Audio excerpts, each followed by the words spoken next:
নমস্কাৰ বন্ধু বান্ধৱীসকল, মোৰ চেনেললৈ আপোনালোকক স্বাগতম জনাইছোঁ। আজি মই এটি ভিডিঅ' লৈ আহিছোঁ মোৰ ব্যক্তিগত অভিজ্ঞতাৰ ওপৰত।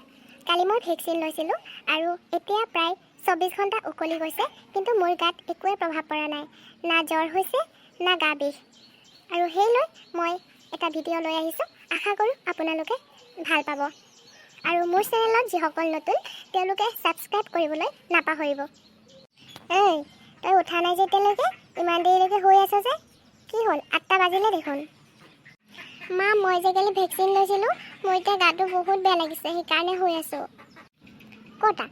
তোৰ কপালখনচোন চেঁচা হৈ আছে, জ্বৰ উঠাই নাই। কিয় মিছা কথা কৈছ? মা, সকলোৰে জ্বৰ নহয়, কিছুমানৰ গা বিষো হয়। মোৰ বহুত গা বিষাইছে, মই নুঠোঁ এতিয়া। হ'ব দে, শুই থাক তেতিয়াহ'লে। মই আকৌ আলহী অহাৰ কথা আছিলে, তোক পাকঘৰত অলপ লাগি দিবলৈ ক'লোহেঁতেন। মই বাচিলোঁ আজি কামৰ পৰা। ভেকচিনটোৱে মোক আজি কামৰ পৰা বচাই দিলে। বন্ধু বান্ধৱীসকল, আপোনালোকেও বাৰু এনেকৈ কামৰ পৰা বাচিবলৈ ফাঁকি দি পাইছেনে? তলত কমেণ্ট কৰি জনাবচোন। আৰু মোৰ ভিডিঅ'টো লাইক, কমেণ্ট আৰু শ্বেয়াৰ কৰি দিব। ধন্যবাদ।